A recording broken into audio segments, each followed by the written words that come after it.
Hey everybody, hope you're doing well. My name is David Wilkerson. This is Surplus Funds 101. And today I wanted to share with you guys a deal that I recently did where the claimant was given $134,000 and my commission on the deal was 26.8. And so I just want to give you guys a little bit of a deal breakdown on where this lead came from, how long it took to get it under contract, all the potential roadblocks and kind of red flags that might have happened too. So here is kind of the rub on how this deal came about. Okay, so this is a state funds deal in Wisconsin. And when I was talking to the gentleman originally, um, he had absolutely no idea that he was owed a humongous chunk of money. I called him for a lost bank account that had like 2,700 bucks in it. All right, and then throughout the conversation and me building rapport with him, he disclosed to me that he was the PR for both his mom and his dad that weren't married. Um, and he was the PR of their estate, and he didn't know if he was deserving of any of the money that was that came from the proceeds of their death or anything like that. And so what I did was, I think this was call number two, well, in between call number one and call number two. I had done a secondary search for the gentleman's mom and dad, and one thing led to another, and it came to be that there was 83 accounts that were that could be recovered. And so it was pretty life changing for this gentleman. Throughout the rapport process, one of the things I think that really helped, and this just comes to being really good when it comes to listening to people and their wants and their needs, because people are going to tell you exactly how they want to be treated in a business transaction. You just have to be smart enough and in tune enough to listen to it, along with letting your ego be on the side, right? So one of the things that he kept telling me was that he wanted to um, take the money and then start a bicycle charity business where all the less privileged kids that are refugees in his area could come and get a free bike. The gentleman was retired, and money really wasn't an issue to him. And here's another little side fact. I didn't have it listed in the deal facts. This account was from 2014. Okay, so think about this. This gentleman had 134 grand sitting at the state level since that date. Imagine, like, how many people do you know? I mean, I would never let even a couple grand that was owed to me sit dormant for that long, but to have that much money, to be unaware of it, it just comes to show you don't know what you don't know when it comes to asset recovery. And so it's always better just to ask the questions, double check things, do the research, and then discover everything that you can. Because if I didn't ask him those questions, if I didn't find all these pain points, all those things were things that I kept bringing up and kept rubbing in, throughout our whole entire dance, from start of phone call to notary signing. So let me give you a little rundown of some of the deal facts. So the lead type was in I'm sorry.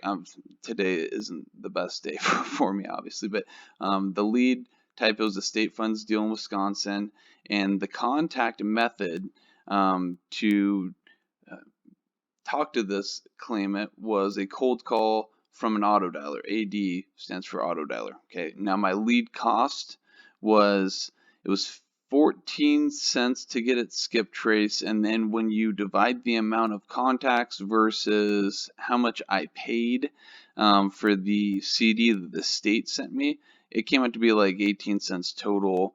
That doesn't include the man hours. Down here, I have about 5 hours total worked on that, so that doesn't include that. But as you can see, I mean, when you're getting paydays like this, there's a whole lot of profit tied in there.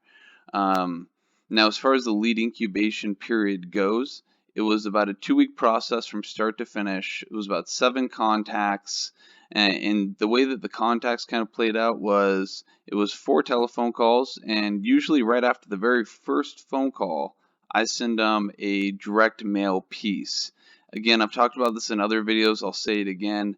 You guys, you are randomly calling up people and trying to get them to let you help them recover money that they didn't know they had. I mean, we live in a world that is so negative and so nasty, and people, they just don't have a whole lot of self-esteem or confidence. And it's, for some people, it's very difficult um, to believe that something like that could happen for them. And so I like to do everything I can to have as many credibility plugs throughout the process. And so I write them a handwritten a piece of mail, and I have everything on there designed just to amplify the credibility.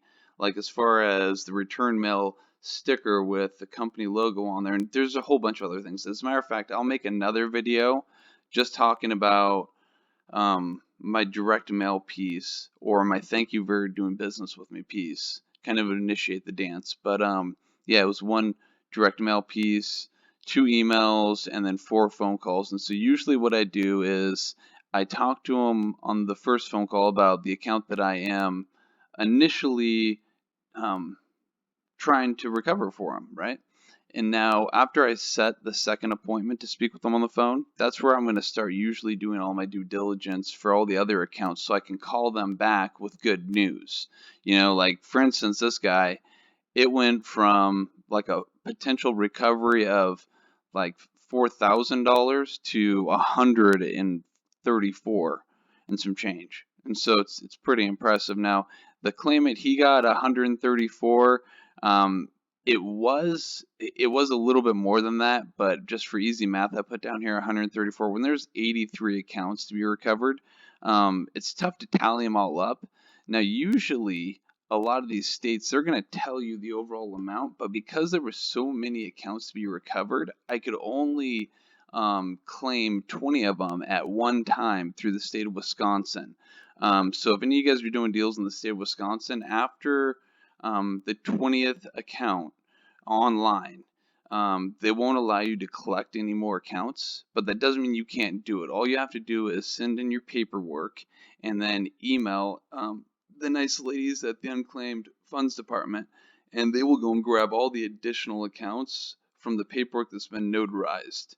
And so that's how you do that. And as I said, it's about 5 hours of total work time. That's about typical. That's about typical for something like this, you know, because I like to build a lot of rapport with these people. I always try to take a Zoom call if I can, and I want to get to know them and spend some time with them so I have a bunch of ammo to use to close them. Like I was saying earlier with this gentleman, he wanted to start a charity business where he gave less fortunate children bikes, and so I just kept bringing that up. How would that look? In a year from now, would you be hiring employees? And I just started painting the picture and going from there. But that's this deal breakdown, you guys. One of the most important things to take away from this video, if you don't listen to anything else, is that when you're talking to people, always ask them if they've had any friends or family members pass away in the past recent years, or anything like that, you know, because you never know. More often than not, most people have more than one account that can be collected, you know, and because I went and I did my due diligence, this account literally increased on the recovery side by $130,000. But you guys, if you found value in this video, go ahead and like the video, subscribe to the channel. If you have any questions, just leave them in the comments section below. And other than that, you guys have a great day. Take care. Bye-bye.